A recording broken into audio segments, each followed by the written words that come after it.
परं गुरुब्रह्मा गुरुर्विष्णु गुरुदेवो महेश्वरा गुरु साक्षात् परब्रह्म तस्मै श्री गुरुवे नमः। आदौ देवकी देवगर्भजननं गोपीगिरिवर्धनं मायापूतनजीवतापहरणं गोवर्धनोद्धारणं कंसच्छेदनकौरवादिहननं कुन्तीसुतापालनम् एतत् श्रीमद्भागवतं पुराण कथितं श्रीकृष्णलीलामृतं निगमकल्पतरोर्गलितं फलं शुकमुखाद्रव अमृतसंयुतं पिबत भागवतं रसमालया मुहुरहो रसिका भुवि भाविका। भगवान श्री कृष्णचंद्र नारायण जी के चरण कमलों में नतमस्तक होकर गुरु श्री वेद व्यास जी, गुरु श्री माधवाश्रम जी, गुरु श्री नारद जी, गुरु श्री सुखदेव जी, गुरु श्री सुध जी के चरण कमलों में नतमस्तक होकर के मैं ये श्रीमद् भागवत पुराण के का 15वां अध्याय शुरू करने जा रहा हूँ। आने वाली 12 तारीख को पूर्णमासी है और 14 तारीख को, वैसे 13 तारीख रात 11-12 बजे से संक्रांति शुरू हो रही है, तो लेकिन पुण्यकाल जो है 14 तारीख सुबह होगा, जिसमें मैं स्पेशल सूर्य के अनुसार राशियों का फल, एक महीने बैसाख के महीने राशि का फल का चैनल भी बनाऊंगा उसमें। और 15वां अध्याय श्रीमद् भागवत महापुराण के 9वें स्कंद का 15वां अध्याय जो इस प्रकार है।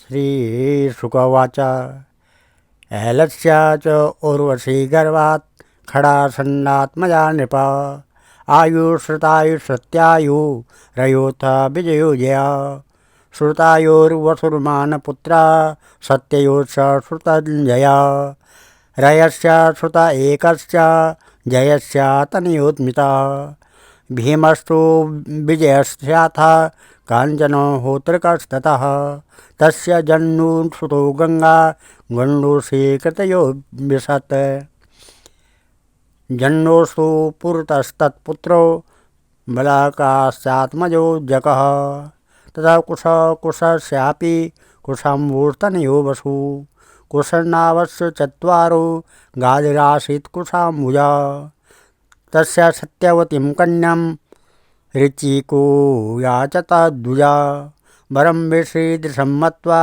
गाधिर्भागवमब्रवीत्।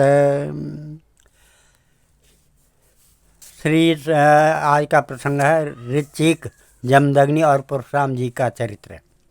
श्री सुखदेव जी कहते हैं, परीक्षित, उर्वशी के गर्भ से पुरुरवा के 6 पुत्र हुए। आयु, श्रुतायु, सत्यायु, रय, विजय और जय। श्रुतायु का पुत्र था वसुमान, सत्यायु का श्रुतंजय, रय का एक और जय का अमित, विजय का भीम और भीम का कांचन और कांचन का होत्र और होत्र का पुत्र था जन्नु। ये जन्नु वही थे जो गंगा जी को अपनी अंजलि में लेकर पी गए थे। जन्नु का पुत्र था पुरु और पुरु का बालक और बालक का अजक और अजक का कुश था। कुश के 4 पुत्र थे, कुशाम्बु, तनय, वसु और कुशनाभ। इनमें से कुशाम्बु के पुत्र गादी हुए। परीक्षित, गादी की कन्या का नाम था सत्यवती। ऋषि ने गादी से उनकी कन्या मांगी।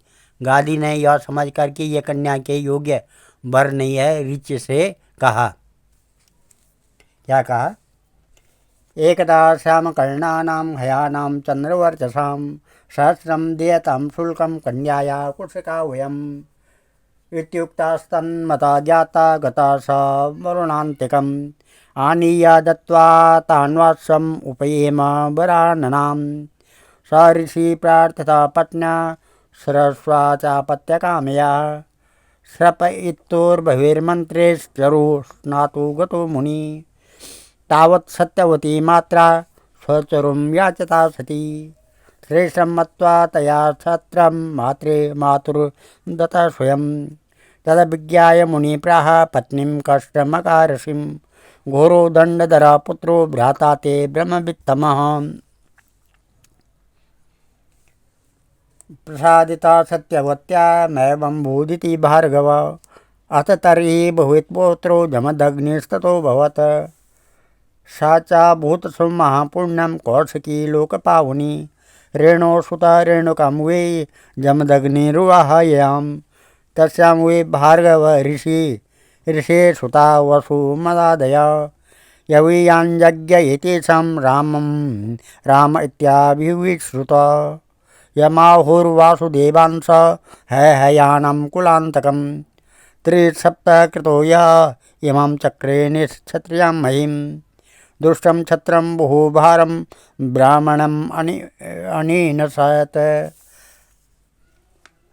राजस्तमोवृतमहन् फाल्गुनं न कृतेन्नसि राम संचो। इस प्रकार से मुनिवर, हम लोग कुशिक वंश के हैं, हमारी कन्या मिलनी कठिन है, इसलिए आप 1000 ऐसे घोड़े लाकर मुझे शुल्क रूप में दीजिए, जिनका सारा शरीर तो श्वेत हो परंतु एक एक कान श्याम वर्ण का हो। जब गादी ने यह बात कही तब ऋचिक मुनि उनका आश्रय समझ गए और वरुण के पास जाकर वैसे ही घोड़े ले आए तथा उन्हें देकर सुंदरी सत्यवती से विवाह कर लिया।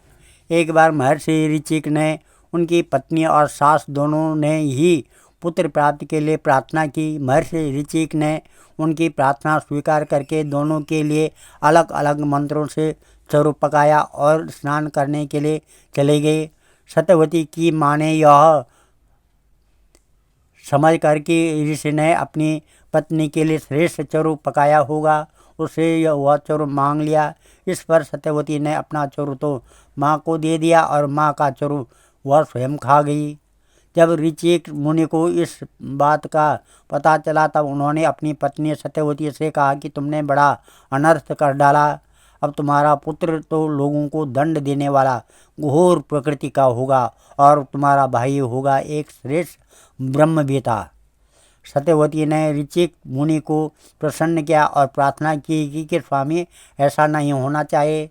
तब उन्होंने कहा, अच्छी बात है, पुत्र के बदले तुम्हारा पौत्र वैसा घोर प्रकृति का होगा।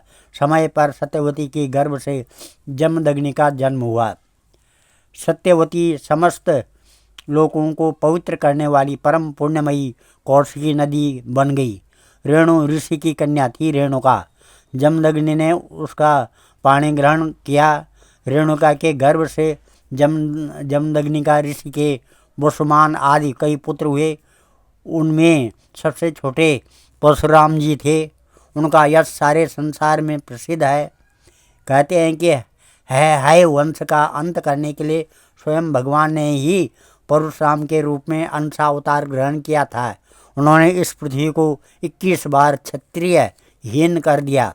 यद्यपि क्षत्रियों ने उनका थोड़ा सा ही अपराध किया था, फिर भी वे लोग बड़े दुष्ट ब्राह्मणों के अभक्त रजोगुणी और विशेष करके तमोगुणी हो रहे थे। यही कारण था कि पृथ्वी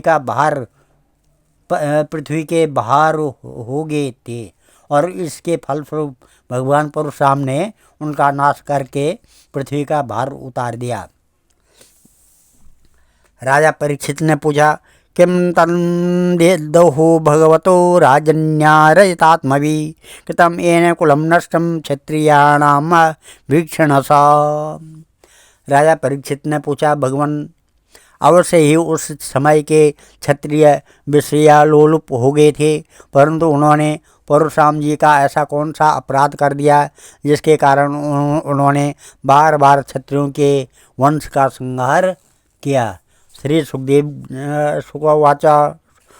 जी कहते हैं, हैया नामाधिपति अर्जुनं क्षत्रिय वर्षवा दत्तं नारायण अंशं आराभ्य परिकर्मभि बाहुंदश शतं लेभि दुर्दशा त्वम् अरातिषु अव्याहतेन्द्रियायोज तेजो वीर्य यशो बलम योगेश्वरत्वम् ऐश्वर्यं गुणा यत्राणि मादय चचाराव्याहत गत्रे लोकेशो पवनो यथा श्रीरत्नेरावृता क्रीडन् रेवाम्बसी मदोत्कटा वैजयन्तीं स्तजं बिभ्रत् रुरोध सरितं भुजे विप्लावुतं स्वशिबिरं प्रतिष्ठोतं सरिज्जले नामृष्यक्तस्य तद्वीर्यं वीर्यमाणी दशानन यतो लीलया श्रीणां समक्षं कृतकिल्बिषा माहिष्यमत्यं सन्निरुद्धो मुक्तो येन कपेर्यथा स एकदा नो मृगयं विचरन् विपिने वने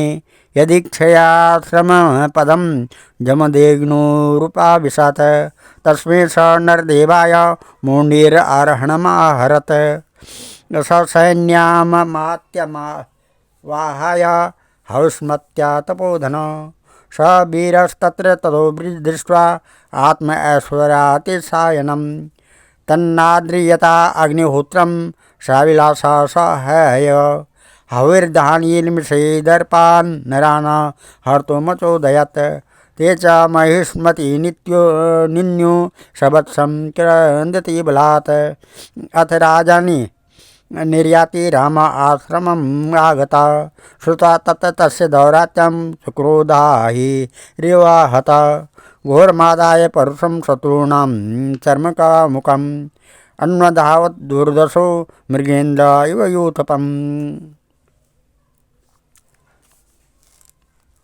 इस प्रकार से राजा परीक्षित ने पूछा। भगवान सुखदेव जी ने कहा कि परीक्षित उन दिनों है वंश का अधिपति था अर्जुन। वह एक श्रेष्ठ क्षत्रिय था। उसने अनेकों प्रकार की सेवा शुश्रूषा करके भगवान नारायण के अंशावतार दत्तात्रेय जी को प्रसन्न कर लिया और उनसे 1000 भुजाएं तथा कोई भी शत्रु युद्ध में पराजित न कर सके यह वरदान प्राप्त कर लिया। साथ ये इंद्रियों का अबाध बल, अतुल संपत्ति, तेजस्विता, वीरता, कीर्ति और शारीरिक बल भी उसने उनकी कृपा से प्राप्त कर लिया था। वह योगेश्वर हो गया था। उसमें ऐसा ऐश्वर्य था कि वह सूक्ष्म से सूक्ष्म, स्थूल से स्थूल रूप धारण कर लेता। सभी सिद्धियां उसे प्राप्त थी। वह संसार में वायु की तरह सब जगह बेरोक टोक विचरा करता था। एक बार गले में वैजयंती माला पहने सहस्त्रबाहु अर्जुन बहुत सी सुंदरी स्त्रियों के साथ नर्मदा नदी में जल विहार कर रहा था। उस समय मदोन्मत्त सहस्त्रबाहु अर्जुन ने अपनी बाहों से नदी का प्रवाह रोक दिया। 10 मुख रावण का शिविर भी वहीं कहीं पास में ही था। नदी की धारा उल्टी बहने लगी जिससे उसका शिविर डूबने लगा।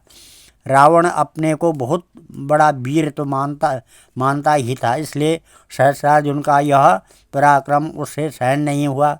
जब रावण सहस्त्रबाहु अर्जुन के पास जाकर बुरा भला करने लगा तब उसने स्त्रियों के सामने ही खेल खेल में रावण को पकड़ लिया और अपनी राजधानी महिष्मती में ले जाकर बंदर के समान कैद कर लिया।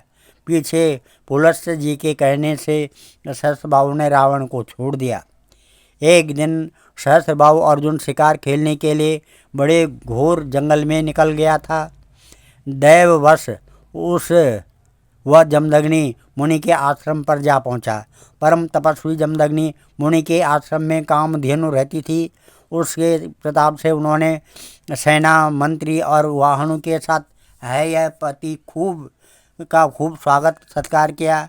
वीर हैयापति देखा कि जमदग्नि मुनि का ऐश्वर्य तो मुझसे भी बड़ा चढ़ा है, इसलिए उसने उनके स्वागत सत्कार को कुछ भी आदर न देकर कामधेनु को ही लेना चाहा।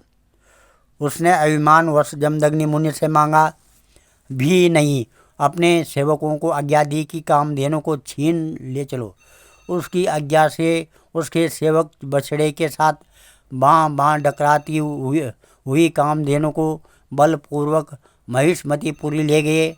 जब वे सब चले गए तब परशुराम जी आश्रम पर आए और उसकी दुष्टता का वृतांत सुनकर चोट खाए हुए सांप की तरह क्रोध से तिलमिला उठे।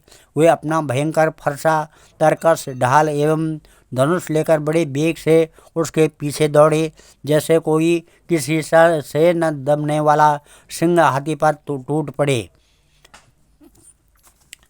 सहस्त्रबाहु अर्जुन अभी अपने नगर में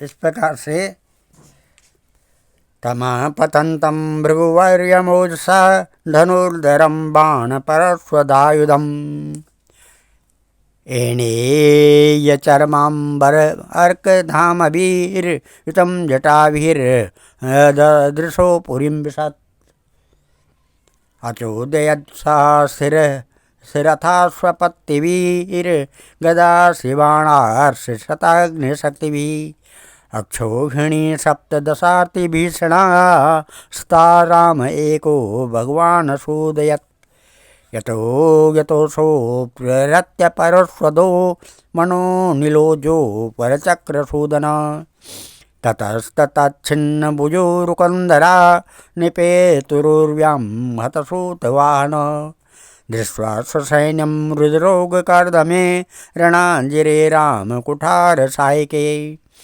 विविक्रणचर्मध्वजचापविग्रहं निपातितं हैय आपतत्रुषा अथार्जुनं पञ्चशतेषु बाहुभिर्धनुष्बाणान् युगपत्ससन्ददे रामाय रामोऽस्त्रभृतं समग्रणीर्स्थानेकधन्वेषु विरक्षणत्समम् पुनः स्वहस्ते रचितलायन्मृगद्रिपां नुतक्षिप्यं वेगदिविद्धावतो युधि भुजान् कुठारेण कठोरनेमिना चिक्षेद राम प्रसवं त्यवरिव। इस प्रकार से सहस्त्रबाहु अर्जुन अभी अपने नगर में प्रवेश कर ही रहा था कि उसने देखा कि परशुराम जी महाराज बड़े वेग से उसी की ओर झपटे आ रहे हैं। उनकी बड़ी विलक्षण झांकी थी। वे हाथ में धनुष बाण और फरसा लिए हुए थे, शरीर पर काला मृग चर्म धारण किए हुए थे और उनकी जटाएं सूर्य की किरणों के समान चमक रही थी। उन्हें देखते ही उसने गदा, खड्ग, बाण, ऋषि, शताग्नि और शक्ति आदि आयुधों से सुसज्जित एवं हाथी, घोड़े, रथ तथा पदातियों से युक्त अत्यंत भयंकर 17 अक्षौहिणी सेना भेजी। भगवान परशुराम ने बात में अकेले ही उस सारी सेना को नष्ट कर दिया। भगवान परशुराम जी की गति मन और वायु के समान थी। बस वे शत्रु की सेना काटते ही जा रहे थे। जहाँ जहाँ वे अपने फरसे का प्रहार करते, वहाँ वहाँ सारथी और वाहनों के साथ बड़े बड़े वीरों की बाहें, जांघें और कंधे कट कट कर पृथ्वी पर गिरते जाते थे।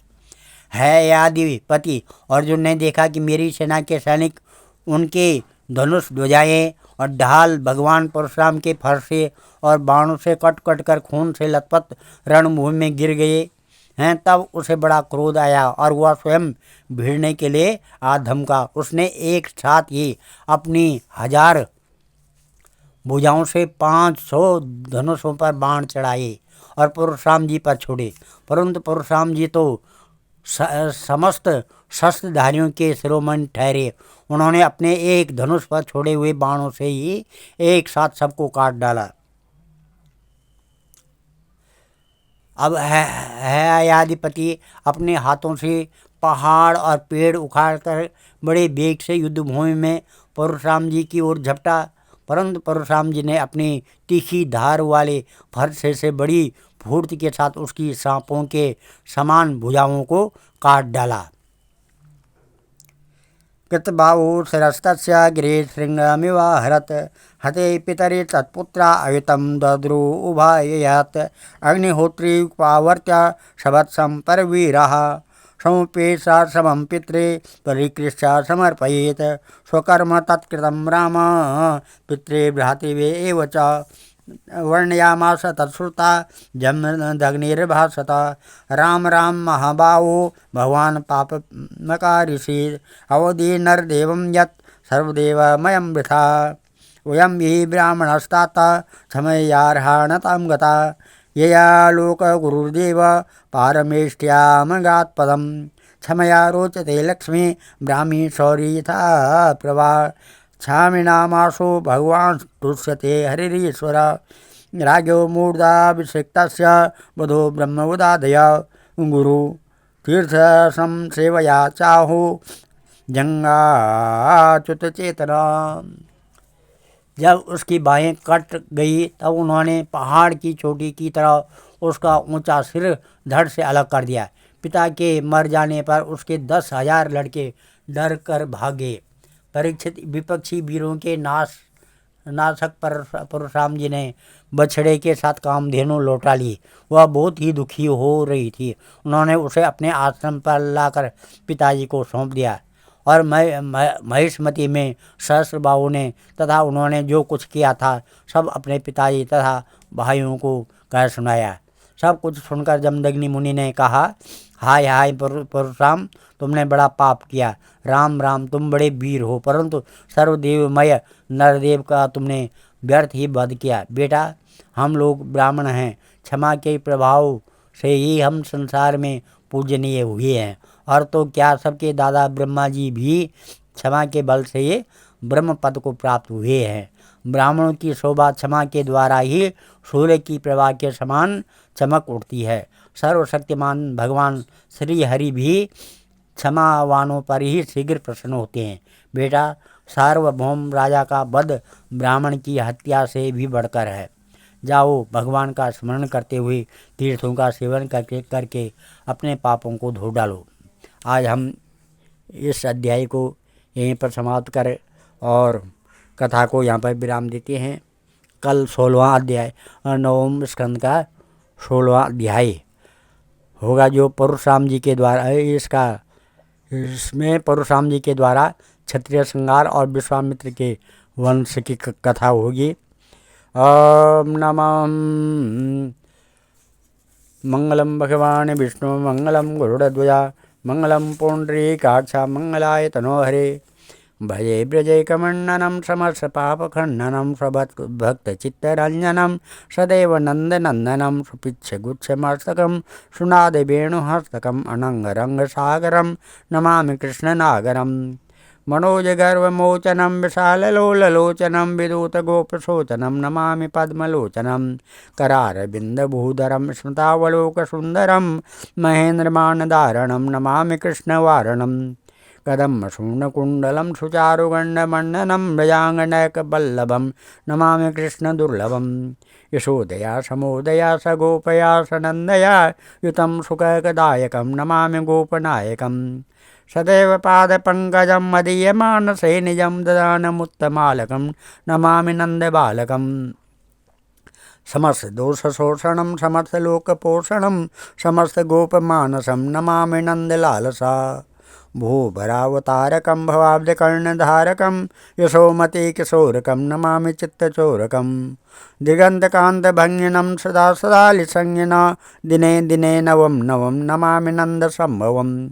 गुणाकरं सुखाकरं कृपाकरं कृपापरं सुरदुषेनिकन्दनं नमामि गोपनन्दनं। नवीनगोपनागरं नवीनकेलिलम्पटं नमामि मेघसुन्दरं तडित्प्रवालसत्पटं। समस्तगोपनन्दनं हृदम्बुजैकमोदनं नमामि कुञ्जमध्यगं प्रसन्नभानुशोभनं। निकामकामदायकं दृगन्तचारुसायकं रसालवेणुगायकं नमामि कुञ्जनायकं। विदग्धगोपिकामनोमनोज्ञतल्पसायिनं नमामि कुञ्जकानने प्रविद्यवह्निपानीयं। किशोरिकान्तिरञ्जितं दृगजनं सुशोभितं गजेन्द्रमोक्षकारणं नमामि श्रीविहारणं। यदा तदा यथा तथा तथैव कृष्णसत्कथा मया सदैव गीयतां तथा कृपा विधीयतां। प्रमाणिकाष्टकद्वयं जपत्यदित्यया पुमान् भवेत् नन्दनन्दने भवे भुवेषु भक्तिमान् अहं ध्येयं सदा परिभवग्नमविष्टदोऽहं तीर्थात् पदं शिवविरञ्चनुतं शरणं भृत्यात्यहं प्रणतपालभवाब्धिपूतं वन्दे महापुरुषते चरणारविन्दम्। ओम सर्वे भवन्तु सुखिनः, सर्वे सन्तु निरामया, सर्वे भद्राणि पश्यन्तु, मा कश्चित् दुःखभाग् भवेत्। धन्यवाद।